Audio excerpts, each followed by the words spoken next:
Menteri yang kami hormati, Assalamualaikum warahmatullahi wabarakatuh. Izin memulai Pak Menteri,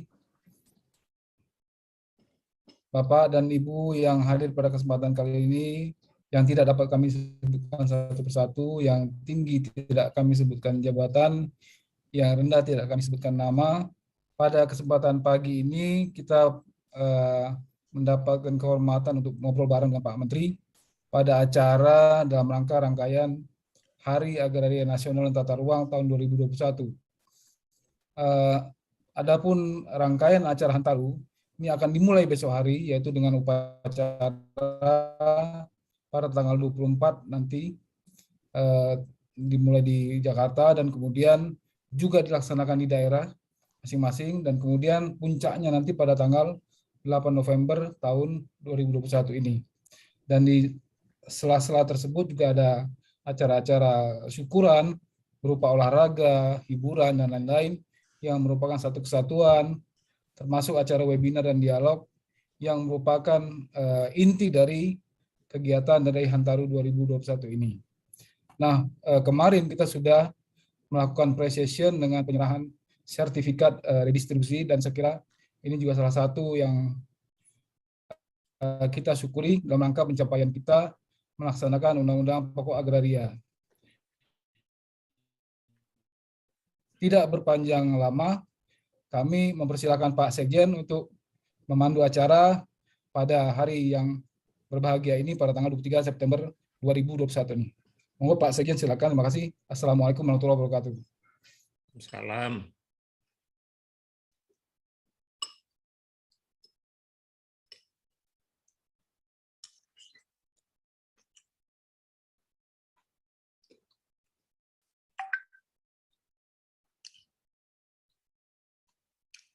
Mute. Sorry, ke mute. Pertama-tama mohon izin karena hari ini hari yang baik, hari yang sangat bagus dan juga penuh berkah, dan bertepatan kami Pak, anak-anak Bapak selamat mengucapkan ulang tahun Bapak. Semoga Bapak sehat selalu, bahagia selalu, diberikan kemudahan, berkah, dan bahagia dalam keluarga. Semoga pada usia dan ulang tahun Bapak ini, Bapak tambah sehat dan tambah terus berkarya. Terima kasih Bapak selama ini, dan tentunya kami sangat bahagia, kami sangat senang selama ini Bapak membimbing kami sehingga Kementerian ATR BPN kini lebih baik. Baik, terima kasih. Yang kedua, Pak Menteri, ini adalah memang rangkaian acara Hantaru yang kemarin sudah ada dimulai penyerahan sertifikat oleh Bapak Presiden di Istana, yang mana itu bagian dari program kita. Dan hari ini mungkin Bapak perlu sambil berdiskusi, istilahnya ngopi bareng, ngobrol pintar bersama Pak Menteri. Nah, ini yang mungkin acara yang pernah juga kita lakukan. Nah, sekaligus mungkin di sini Pak, kita sambil ngopi pagi-pagi. Saya kebetulan mohon izin juga Pak, nanti jam 10, setengah 10 diminta semacam remark di forum internasional. Jadi untuk menyampaikan CSDILA anniversary yang ke-20 tahun dihadiri oleh World Bank dan seluruh perwakilan negara. Jadi saya pakai dasi Pak Menteri. Tapi mungkin Bapak Menteri bisa menyampaikan beberapa hal yang saat ini teman-teman di daerah tidak banyak mengikuti perkembangan kebijakan-kebijakan yang terjadi pasca Undang-Undang Cipta Kerja, lahirlah berbagai rezim baru, izin yang dari izin lokasi pindah ke izin konsep KKPR, dibentuknya bank tanah, layanan elektronik yang terus sekarang mulai. Tantangannya juga tidak mudah dari beberapa yang saat ini berjalan, banyaknya masih mafia tanah dan keterlibatan oknum-oknum BPN yang mungkin Pak Menteri sangat serius sekali menangani hal ini. Hal-hal inilah yang mungkin arahan dan wawasan pencerahan Bapak yang ingin kami dengar sehingga memberikan semangat kami pedoman kami dalam bekerja untuk membangun kementerian ini lebih baik. Saya tidak panjang lebar, Bapak Menteri.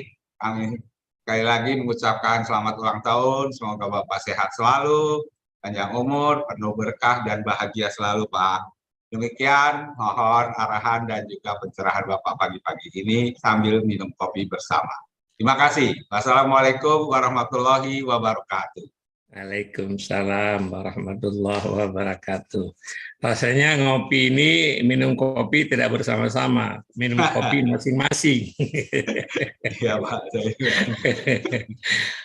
Yang pertama, saya ingin mengucapkan terima kasih kepada semua pihak yang kemarin terlibat dan berpartisipasi sehingga penyerahan sertifikat tanah redistribusi berjalan dengan baik.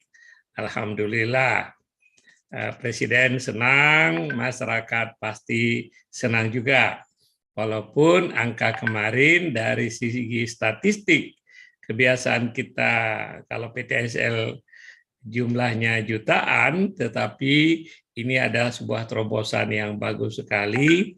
Terima kasih ke Pak Wamen, terima kasih Pak Dirjen, Pak Kanwil, Kepala Kantor, dan seluruh insan BPN yang sudah terlibat sehingga suksesnya acara kemarin. Yang kedua tentang ulang tahun. Barusan Pak Luhut telepon saya, selamat Pak Sofyan, selamat ulang tahun. Saya bilang, Pak, saya bisa peringatkan ulang tahun setiap hari, ini tanggal, ini bulan. Karena tanggal yang benarnya nggak tahu. Pak Luhut mengatakan yang penting ambil sebuah tanggal untuk diingat. Maka saya ngambil tanggal 23 September, 23 September. Ya, karena tahun pun tidak tahu, oleh sebab itu saya selalu mengatakan umur saya 40 lebih. Kalau 40 itu udah pasti. Lebihnya itu bisa ditambah sendiri, saya pun sebenarnya nggak tahu benar berapa lebihnya. Tapi yang penting umur, wah itu ada nomor, angka, ya kan. Yang paling penting ada bagaimana kita bisa produktif, dan ternyata hasil studi terakhir ini menunjukkan semakin bertambah umur kita, semakin bagus performa kinerja, terutama kinerja yang menyangkut intelektual. Mungkin tidak secepat orang muda, tetapi menjadi lebih terkontrol, lebih bisa berpikir holistik, lebih wise barangkali. Nah, oleh sebab itu, Bapak-bapak dan Ibu sekalian, tidak pernah merasa tua dan tidak sebaiknya jangan berpikir pensiun, ya kan? Kemarin saya ketemu dengan Pak Syahrir waktu di Riau. Dia sudah punya program second career, mau jadi petani unggul di Musi Banyuasin kalau nggak salah Pak Syahrir ya. Itu bagus sekali. Dan beliau karir kedua itu nanti mungkin masih produktif sampai 30 tahun ke depan sebagai petani unggulan yang bisa menjadi model bagi petani-petani lain di tempat nanti Pak Syahrir berkarir sebagai petani unggulan tadi. Nah, Bapak dan Ibu yang lain, silakan milih karir second career atau third career. Kalau kinerja bagus, Bapak-bapak, dan reputasi baik, itu Bank Tanah itu menyediakan banyak lowongan karir. Karena kita mendesain PP-nya itu tidak dibatasi dengan umur. Ya, nah itu juga salah satu potensi karir bagi bapak-bapak dan ibu-ibu. Oleh sebab itu berprestasilah dan kemudian punya kemampuan kompetensi yang baik. Pak Iing itu nggak akan pernah pensiun. Sekali datang ke pengadilan tergantung siapa yang ngundang. Kalau Pertamina ngundang, fee-nya itu $10.000. Dolar loh, dolar Amerika lagi. Itu sekali datang ke pengadilan kalau Pertamina yang ngundang, ya kan? Kalau Krakatau Steel yang ngundang barangkali setengahnya, tapi setengahnya itu oke, lebih besar daripada gaji saya dalam 1 bulan plus bonus, plus tukin. Nah, itu kenapa? Karena Pak Iing punya kompetensi. Bapak-bapak dan Ibu sekalian, saya sangat-sangat ingin mendorong semua bapak dan ibu-ibu untuk mempunyai kompetensi. Saya minta Pak Iing mencari orang muda, ya, maksudnya lebih muda dari Pak Iing atau lebih tua juga nggak apa-apa, yang kemudian siap untuk menjadi Iing baru. Dan Pak Iing nggak usah khawatir akan pekerjaannya disaingi. Pekerjaannya akan banyak nanti, apalagi kita memerangi mafia tanah itu akan banyak pekerjaan. Kemarin ngobrol Pak Presiden tentang mafia tanah, maka komitmen Presiden terhadap mafia tanah ini sangat tegas. Sebenarnya apa sih komitmen terhadap mafia tanah? Kita ingin menegakkan hukum. Tidak ada sebuah negara yang bisa maju kalau hukumnya tidak ditegakkan. Kalau hukumnya arbitrary, tidak bisa. Maka hukum yang paling penting adalah kepastian. Sertifikat tanah memberikan kepastian hukum. Oleh sebab itu, sebenarnya sertifikat itu ada bentuk pengakuan negara untuk memberikan kepastian hukum. Tapi kalau sertifikat sudah berumur 40 tahun, diubah sesukanya, dan oleh pejabat BPN, ini kan namanya pagar makan tanaman. Ya. Anda dipercaya dengan amanah, diberikan kehormatan, diberikan gaji, kita-kita ini, diberikan kehormatan, diberikan gaji, diberikan pangkat, diberikan baju dinas yang sangat keren, diberikan macam-macam oleh negara. Tujuannya apa? Untuk melaksanakan tugas negara secara amanah. Bukan dengan jabatan yang diberikan itu untuk kita ngibulin rakyat. Ya. Oleh sebab itu saya sangat-sangat sedih. Ya kan? Dan ini tidak boleh kita tolerir. Karena apa? Kalau hukum tidak tegak, saya sebutkan tadi, maka negara ini tidak akan pernah maju. Bahkan, kalau kita lihat misalnya dalam doktrin masyarakat yang liberal, yang paling diperlukan apa? Negara itu tugasnya yang paling penting adalah jaga malam. Jaga malam artinya menjamin keamanan dan ketertiban. Salah satu sebab keamanan dan ketertiban tercipta adalah kalau hukum tegak, orang punya pegangan. Kalau punya sertifikat itu dihormatin. Kalau punya tanah kita itu ada hak yang dihargai oleh negara, dihormatin oleh negara, dan semua orang yang harus menghormati. Oleh sebab itu, teman-teman, tolong diingatkan kepada semua insan BPN, kita ini memegang amanah. Ya, sebagai orang Islam ada hadis yang mengatakan, saya ngerti hadis, tanda-tanda tindak orang hipokrit itu ada 3. Bila berkata dia dusta, bila berjanji dia ingkar, bila dipercayai diberi amanah dia khianat. Ya. Ini jadi tanda-tanda orang hipokrit, orang munafik kalau istilah agamanya. Hipokrit apa? Orang yang tidak bisa dipercaya. Jangan berteman sama orang munafik, jangan berteman sama orang hipokrit. Ya, tandanya yang pertama, bila berkata dia dusta, bohong, bila dia berjanji dia ingkar, ya. Maka penting sekali dalam bisnis misalnya your word is your bond. Kata-kata kita ini adalah jaminannya, ya. Itu penting sekali. Kalau Anda bergerak dalam bisnis sebagai profesional, semua orang mengetahui bahwa your word is your bond. Kalau janji, kita tepatin janji, ya kan? Termasuk misalnya kenapa kaum profesional sangat menghargai misalnya ketepatan waktu, ya kan? Karena your word is your bond. Yang ketiga, bila diberi amanah, bila diberi kepercayaan, bila diberikan jabatan, bila diberikan tanggung jawab, dia khianat, ya, mengkhianati amanat tersebut. Oleh sebab itu, teman-teman sekalian, kenapa Presiden keras sekali terhadap ini, dan saya juga tegas sekali dalam hal ini. Kita ingin menegakkan hukum yang di Indonesia ini masih banyak yang harus kita kerjakan bersama. Ya, di semua lini kita harus menegakkan hukum, ya kan? Karena kepastian hukum itu adalah fondasi untuk sebuah negara menjadi negara maju. Kalau negara ini tidak maju, saudara sekalian, di masa yang akan datang, kita bisa jadi konflik. Kalau negara ini tidak bisa menciptakan pertumbuhan ekonomi yang cepat, menciptakan lapangan kerja yang cepat, negeri ini bisa melanda kerusuhan seperti yang terjadi di Arab Spring. Ya. Bisa terjadi kerusuhan seperti di negara-negara yang menjadi failed state. Di Ethiopia sekarang ini misalnya, ya kan, kemudian di Suriah hancur itu negara, di Irak kemarin ya karena intervensi pihak luar, ya, di Afghanistan. Itu oleh sebab itu negara ini harus maju, harus maju. Kalau maju, anak-anak cucu kita nanti akan hidup sangat terhormat. Mereka bangga punya negara, dan mereka kemudian akan bisa hidup dengan penuh kehormatan menjadi warga negara. Ya. Jangan tidak seperti misalnya di banyak negara orang harus pergi mengungsi. Ya, saya suka nonton di CNN, kita lihat bagaimana orang di perbatasan Meksiko dan Amerika. Mereka datang di seluruh dunia, stranded, tidur di bawah jalan tol, diusir, dipukuli, diperas oleh penjahat dan lain-lain. Karena apa? Mereka terpaksa kabur dari negaranya. Negaranya tidak mampu menciptakan kestabilan, negaranya tidak mampu memberikan pekerjaan, negaranya dalam keadaan kacau balau, negaranya terjadi konflik.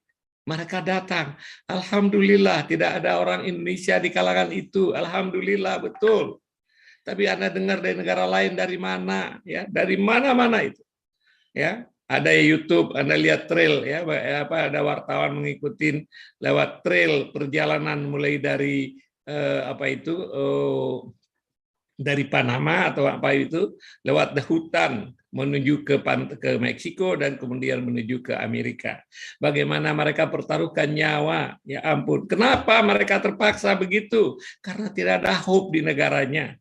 Oleh sebab itu, saudara sekalian, yang kita kerjakan memerangi mafia tanah bukan saya benci kepada seseorang, bukan saya dendam kepada seseorang, tapi adalah untuk kita menegakkan hukum supaya negeri ini kita tinggalkan kepada anak cucu kita nanti dalam keadaan jauh lebih baik daripada yang kita alami. Kita bersyukur kepada pendahulu kita yang telah menjadikan Indonesia menjadi lebih baik hari ini. Ya. Waktu misalnya di kita misalnya masih mengalami waktu bapak-bapak masuk pegawai negeri, betapa sulitnya.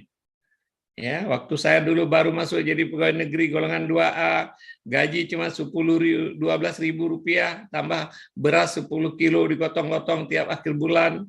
Ya. Di 10.000, 12.000 itu sebenarnya ya sendiri aja nggak cukup untuk makan. Bagaimana satu keluarga? Alhamdulillah, hari ini negara lebih baik, walaupun gaji belum terlalu tinggi, tetapi sudah bisa hidup decent life, hidup yang sederhana. Nanti 23 tahun yang akan datang, 10 tahun yang akan datang, 15 tahun yang akan datang, jika income per kapita kita menjadi $10.000 misalnya per kapita, maka kemakmuran, reward, gaji, dan lain-lain bisa diberikan kepada setiap warga negara, ya, kepada pegawai negeri dan kepada setiap warga negara punya opportunity yang sama. Oleh sebab opportunity untuk mengembangkan dirinya. Oleh sebab itu teman-teman sekalian, kita harus komit sekali dalam hal ini. Yang kedua, saya merasa bersyukur dan senang bersama teman-teman BPN, ATR BPN, sudah hampir 7 tahun di sini, 7 belum. 17, 5, 6 tahun, ya, 5-6 tahun di sini. Alhamdulillah sudah banyak kita capai bersama. Terima kasih sekali. Bukan achievement saya, bukan achievement kami, bukan achievement Pak Sekjen, tapi achievement kita semua. Achievement kita semua. Saya ingin mengucapkan terima kasih yang luar biasa from the bottom of my heart, secara tulus sekali kepada seluruh insan BPN yang telah berkontribusi secara sangat baik. Saya mohon maaf kalau selama ini saudara-saudara terpaksa bekerja sampai malam misalnya. Tapi itu diubah mindset-nya. Kalau misalnya harus bekerja sebagai malam, berpikir ubah mindset. Syukur, alhamdulillah saya bisa bekerja lebih keras untuk negara. Ya. Saya senang sekali bahwa sertifikat dan tanah yang sudah didaftarkan selama 6 tahun terakhir sudah mencapai 42 juta, ya. 42 juta. Itu achievement yang luar biasa dibandingkan dengan misalnya sejak Republik, ya, sejak kita mendaftarkan tanah itu sekitar hampir sama dengan kita capai dalam 5-6 tahun terakhir. Ya, ini adalah sebuah pencapaian yang luar biasa. Saya senang juga, alhamdulillah BPN makin diapresiasi. Banyak kantor sekarang ini sudah jauh lebih baik pelayanannya. Ya, tunggakan masih ada, terus kita kikis makin sedikit, makin sedikit, makin sedikit. Kemudian mekanisme terus diperbaiki sehingga kemudian orang tidak bisa yang beritikat buruk makin sulit melaksanakan niat buruknya. Attitude teman-teman BPN sudah makin melayani, ya. Walaupun masih ada 1-2 oknum-oknum yang masih yang tidak sesuai dengan norma yang kita harapkan. Oleh sebab itu, saudara sekalian, tolong ingatkan, kita terus perbaiki sistem KKP, kita terus perbaiki sistem internal, kita terus perbaiki sistem kepegawaian. Ya, kita bersyukur ada Pak Sekjen yang berasal dari dunia korporasi, sehingga pendekatan Pak Sekjen, pendekatan kita ini adalah pendekatan korporasi. Kenapa pendekatan korporasi saya selalu banggakan? Karena korporasi adalah mekanisme yang paling efisien dan paling bisa accountability-nya sangat jelas. Birokrasi bagus, tapi birokrasi biasa tidak efisien. Ya. Oleh sebab itu kita terus perbaiki sistem SDM nanti terus diperbaiki nanti sehingga orang berdasarkan achievement, setiap orang bisa dinilai kontribusinya dan orang mendapatkan promosi karena kontribusi. Orang yang bisa berprestasi lebih baik, kita berikan tanggung jawab lebih besar. Orang yang bisa menciptakan nilai tambah lebih banyak, kita berikan kesempatan untuk membawa nilai tambah itu kemudian kepada ruang yang lebih luas. Tentu mungkin tahap-tahap awal ini masih ada kekurangan, saya tahu ya, masih ada kekurangan, KKP kita terus perlu kita perbaiki, SDM perlu perbaiki, sistem promosi perlu kita perbaiki, sistem lain-lain itu masih tetap perlu perbaiki. Tapi Anda selalu harus melihat half glass full. Jangan dilihat yang kurangnya, tapi lihat yang lebihnya. Kalau gelas ini gelas saya ini ada air putih di sini, kita bisa melihat dua sisi. Gelas setengah kosong atau gelas setengah isi. Kalau ini gelas setengah kosong, maka yang terlihat adalah kosongnya. Tapi kalau setengah isi, ya kan, half glass full ini. Jadi ini penuh, cuma penuhnya setengah. Jadi begitu juga apa yang kita capai selama ini di BPN. Terus perbaiki teman-teman sekalian pelayanan kita, sistem kantor kita, administrasi kita, tunggakan kita, dan lain-lain. Yang kita kerjakan ini adalah bagian dari kontribusi kita untuk membangun bangsa ini ke arah yang lebih baik. Dari segi aturan, kita sudah banyak aturan-aturan yang terus kita perbaiki, dan terus kita kemudian mendapatkan banyak aturan yang harus terus kita perbaiki untuk menjawab tantangan. Ya, banyak mekanisme yang selama ini permen, peraturan perkaban, PP, peraturan pemerintah, dan lain-lain terus kita perbaiki. Dan kita cukup dinamis. Sekarang ada staf ahli hukum, ya kan? Staf ahli hukum ini akan mengomandoi nanti untuk upaya mereformasi hukum, ada mereformasi peraturan di kantor ATR BPN supaya kantor kita nanti dan aturannya menjadi lebih simple. Kita juga bersyukur sekarang dengan bersatunya Dirjen Tata Ruang, ya, dan pengendalian ke dalam kantor Kementerian ATR BPN, bersatunya ATR dan BPN ini sangat powerful, ya. Bahkan orang bicara nanti harusnya tata ruang BPN dan BPN dan pertanahan, otoritas pertanahan, otoritas tata ruang itu harusnya satu, tapi ini perlu waktu, ya, perlu waktu. Insya Allah sehingga nanti tidak ada lagi tata ruang hutan, tata ruang laut, yang ada adalah cuma satu tata ruang. Ya, kalau ATR BPN dengan satu tata ruang ini semakin terkonsolidasi, nanti organisasi terus kita perbaikin. Sekarang tata ruang diserahkan ke daerah, mungkin nanti perlu dilihat kembali bagaimana caranya. Karena ada balance, check and balance antara wewenang pemerintah pusat dengan kewenangan daerah. Banyak kewenangan tata ruang diberikan ke daerah, tapi ternyata daerah belum siap barangkali, tidak terlalu peduli barangkali, tidak punya resource barangkali, Oleh sebab itu ini nanti perlu kita pikirkan kelembagaan, bagaimana supaya tata ruang ini menjadi lebih koheren. Kalau bisa tata ruang misalnya tanpa harus wewenang diambil oleh Kementerian ATR, tapi kita punya kantor BPN, ATR BPN, bukan hanya BPN, ATR BPN sampai di kabupaten. Kantor kita ini bagus sekali, Bapak Ibu sekalian. Kita bandingkan misalnya dengan Kementerian Kehutanan. Kementerian Kehutanan mereka punya kewenangan yang luas, tapi tidak punya kantor di daerah. Kita alhamdulillah punya kantor dari Sabang sampai Merauke. Setiap kantor, setiap kabupaten dan kota kita punya kantor. Sehingga apapun masalah yang harus kita atasi, apapun masalah yang menjadi concern di seluruh Indonesia ini bisa kita monitor dan bisa kita sama-sama coba atasi. Kemarin kita bicara dengan Pak Presiden, kenapa lambannya pelepasan kawasan hutan. Salah satu analisisnya adalah karena barangkali kelembagaan, terutama adalah di daerah. Oleh sebab itu nanti perlu dipikirkan kelembagaan yang lebih baik lagi supaya lebih efektif. Undang-Undang Cipta Kerja telah memperkenalkan banyak sekali norma-norma baru, terutama norma yang paling penting adalah bagi pegawai negeri ini, pidana merupakan pintu terakhir, ultimum remedium. Ya, tidak akan mudah nanti saudara-saudara dipidana kalau misalnya karena kesalahan administrasi, apalagi kalau kekeliruan tanpa itikat baik, tanpa itikat buruk. Ya. Hari ini banyak kawan-kawan kita kemudian menjadi korban dari sistem yang belum cukup baik. Ya, maka terus kita akan perbaiki dan pemerintah sangat komit untuk memperbaiki itu. Kemudian Undang-Undang Cipta Kerja ini memberikan kewenangan yang besar sekali kepada ATR dalam persetujuan KKPR.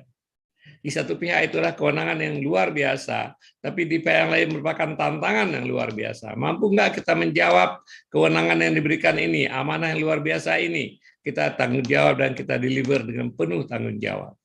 Karena nanti kalau misalnya bangunan yang terjadi atau apapun yang terjadi, kerusakan lingkungan dan lain-lain itu kemudian dianggap karena KKPR yang keliru, nanti yang disalahkan adalah kita, Kementerian ATR BPN.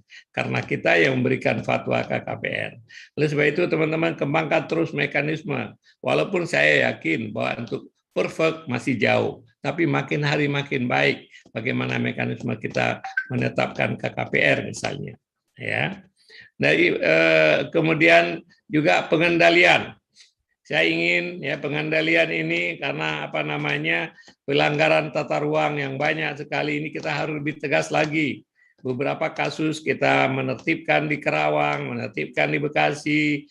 Tolong dilakukan hal yang sama nanti yang terutama yang punya efek untuk memberikan dampak terutama dampak pembelajaran bagi orang bahwa Anda tidak bisa lagi business as usual, nggak boleh lagi melanggar, tidak boleh lagi melakukan sesuatu yang masyarakat sukain. Oleh sebab itu penataan pengendalian ini tolong lebih proaktif ya. Nggak mungkin kita punya uang anggaran semua, tetapi tolong diambil yang kemudian yang punya high impact baik terhadap lingkungan dan kemudian high impact terhadap pembelajaran kepada masyarakat. Kalau perlu dibongkar, kita bongkar misalnya, ya kan? Kalau perlu diambil tindakan polisi, kita ambil tindakan kepolisian dalam rangka mengajarkan masyarakat bahwa ini adalah hal yang harus mereka patuhi. Bank tanah, saya makin sangat tidak cukup sabar ingin bank tanah sudah ada hari ini. Banyak sekali masalah kemudian orang mengatakan, wah kalau ada bank tanah bisa kita selesaikan. Ya kan? Masalah tanah-tanah yang kemudian tak bertuan bisa kita atasi. Kemudian pemerintah daerah yang mau enklave mengambil HGU orang dengan mengubah tata ruang. Itu tidak ada mekanisme transisi yang baik antara hak keperdataan dengan menjadi hak publik. Ya kan? Kalau ada bank tanah, ini cepat sekali kita masukkan ke bank tanah HGU yang habis, kemudian kita bicara pemerintah daerah perlu yang mana, nanti bagaimana pengaturannya, semua bisa dilakukan oleh bank tanah. Kemarin saya laporkan ke Pak Presiden, alhamdulillah Pak bank tanah sudah sudah on track, ya. dan tinggal kita menunggu masuknya APBN dan keluarnya Perpres tentang governance, ya. Nah, oleh sebab itu mudah-mudahan uang 1 triliun yang sudah disediakan itu bisa kita gunakan, Pak Sekjen, pada sebelum akhir tahun ini. Kalau misalnya akhir tahun ini nggak bisa kita pakai, maka uang itu akan menjadi hangus, dan kemudian mungkin tahun depan baru dapat lagi 1 triliun, nanti mundur lagi berarti. Oleh sebab itu, teman-teman tim Bank Tanah, tolong diselesaikan ini semua. Kalau sudah, nanti kita segera majukan, saya akan bicara sama Pak Seknek supaya segera dimajukan, sehingga Bank Tanah bisa efektif sebelum akhir tahun. Ya, paling sedikit dengan modal ini, karena Bank Tanah ini akan banyak sekali masalah yang kita atasi dalam jangka pendek, apalagi dalam jangka panjang. Jadi ide Bank Tanah yang sudah lama sekali diperjuangkan, alhamdulillah terrealisir pada periode kita, insya Allah. Dan dampaknya ini kita akan tinggalkan legacy yang luar biasa kepada bangsa ini. Kepada adik-adik yang masih muda-muda, kalian nanti akan mendapatkan bahwa kelembagaan kementerian ini menjadi kementerian yang jauh lebih statusnya sangat meningkat. Ya. Nah, oleh sebab itu kita harus perbaiki juga terus internal. Jangan sampai BPN dianggap bagian dari masalah. Sampai hari ini opini dari luar, walaupun sudah mulai berubah. Opini di luar bahwa BPN ini orang kaya, ya, BPN ini duitnya banyak, orang BPN maksudnya. Oleh sebab itu kalau ada laporan-laporan sedikit itu aparat penegak hukum suka sekali, karena ini adalah orang kaya. Kemarin kita bercanda, pergi ketemu dengan seorang Kapolda, Pak Kapolda itu bercanda, kenapa BPN itu suka diperiksa oleh polisi kalau ada laporan sedikit aja. Pak Kapolda cerita, di kalangan kepolisian dulu ada seperti joke ini, ya, joke. Di kalangan kepolisian ada istilah itu. Itu orang BPN itu Cinanya pegawai negeri. Ngerti saudara arti Cinanya pegawai negeri? Ini BPN ini PNS yang paling kaya dianggap, ya kan? Nah, satu pihak boleh, ya kan, orang anggap kita orang kaya kan, walaupun kita miskin kan dianggap orang kaya bagus. Tetapi ditersikan dalam arti yang negatif, ya kan? Jangan. Alhamdulillah hari ini kita punya 3 perwira tinggi kepolisian di tempat kita. Citra yang tadi di luar makin dikomunikasikan, ya, ke kalangan kepolisian, aparat penegak hukum, bahwa citra BPN yang banyak orang salah citrakan tadi, persepsikan tadi, ternyata tidak seperti itu. Ya. Nah, oleh sebab itu ini terus harus kita perkuat. Ya, saya bangga sekali satu kali seorang kawan yang lama nggak ketemu, datang dia ke sebuah pertemuan, dia ceritakan, Pak Sofyan, saya kemarin ke sebuah kantor BPN. Ya, di Tangsel, dia bilang, saya mengubah HGB menjadi hak milik. Saya sudah siapkan uang, katanya, ya, dan saya siap mengubah ini akan perlu waktu mungkin 1 bulan, 2 bulan. Sampai saya ke sana, ternyata perubahan HGB itu berlangsung dalam 30 menit dan bayarannya cuma 50.000. Ya, saya kaget, waduh, luar biasa BPN sudah berubah. Ya, ini ada sebuah kebanggaan, ya, bagi kita semua. Ini yang saya ceritakan kebetulan ini. Tapi di berbagai daerah, ya, Gubernur Jawa Tengah menceritakan, mungkin Pak Jonahar bisa cerita, Gubernur Jawa Tengah selalu mengulang-ulang. Dulu saya nggak pernah masuk ke kantor BPN karena kantor BPN itu seperti rumah hantu. Ya. Tapi alhamdulillah saya sekarang suka.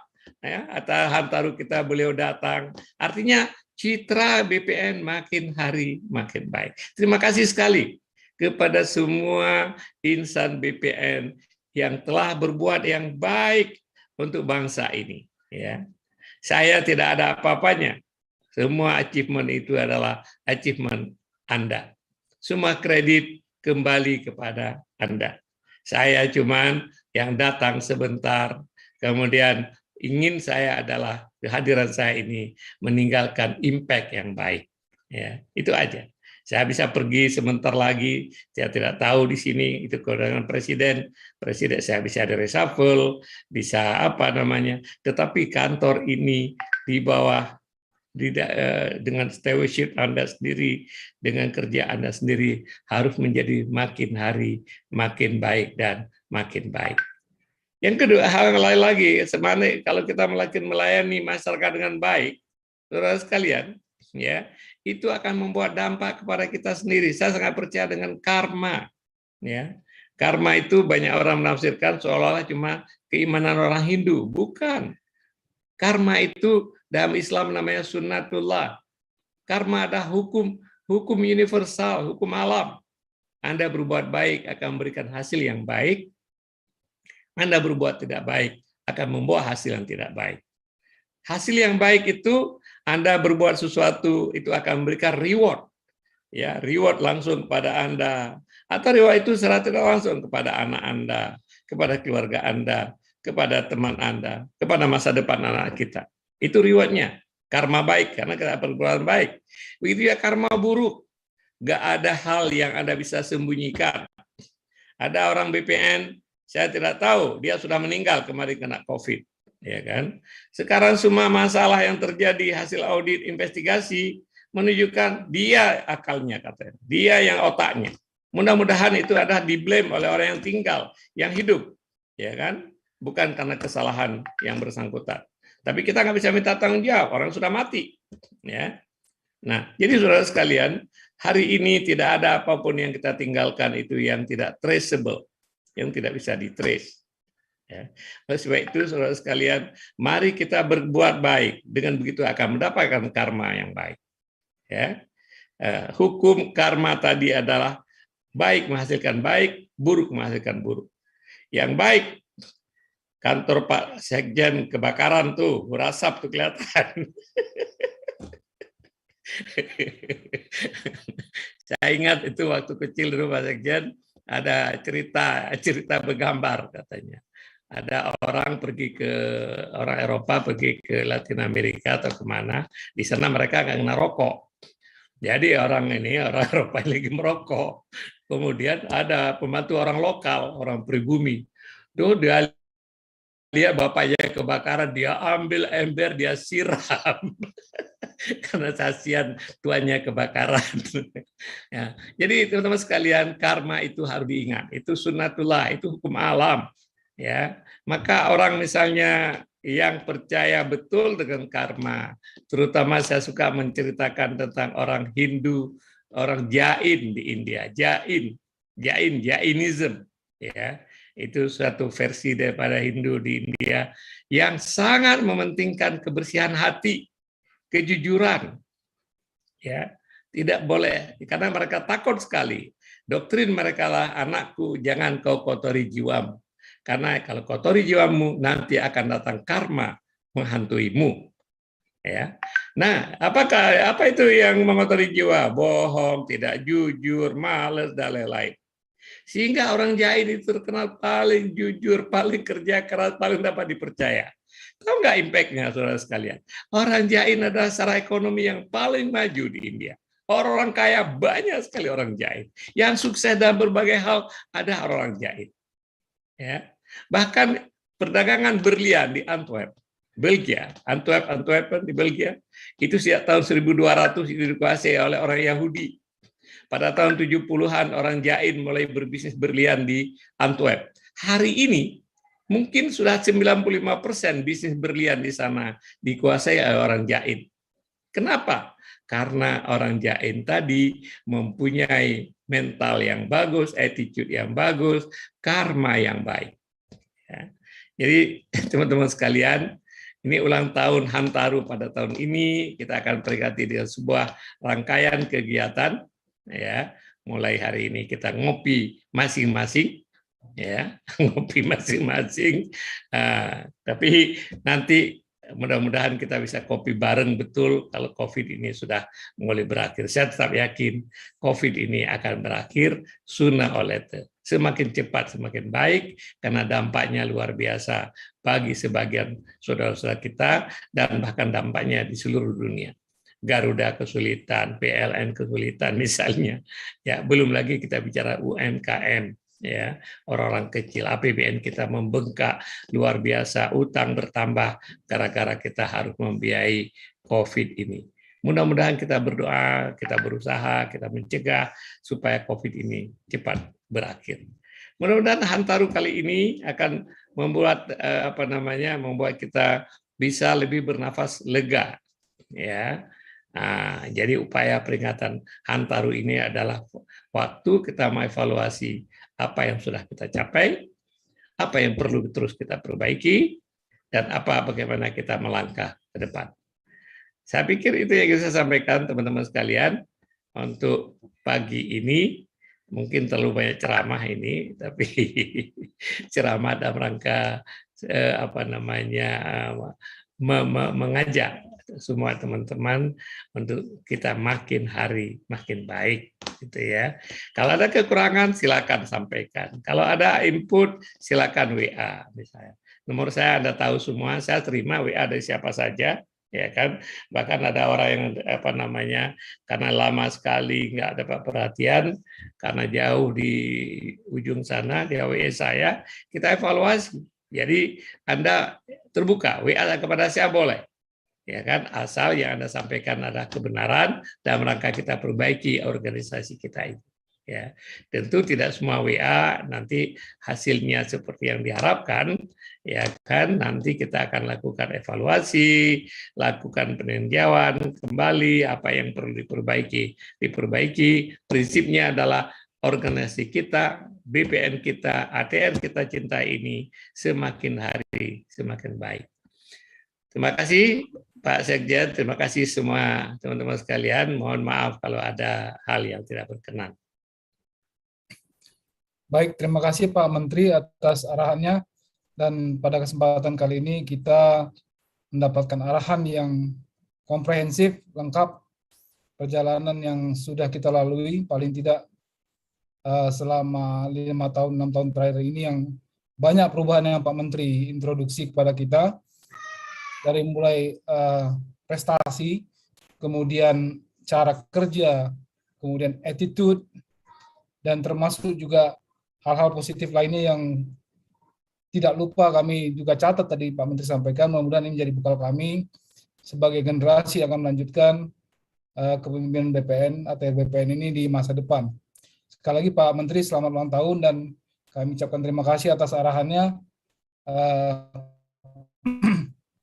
Lebih kurangnya kami mohon maaf. Assalamualaikum warahmatullahi wabarakatuh.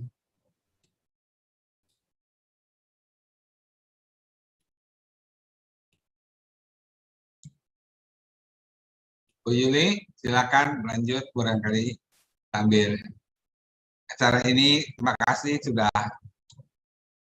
selesai Pak Menteri, terima kasih. Mungkin Bu Yuli terakhir tayangan, silakan Bu Yuli. Ya Bapak, kita sudahi acaranya dan kita akan lanjut ke acara preskon di ruang PTSL Bapak. Terima kasih Pak Menteri, selamat ulang tahun.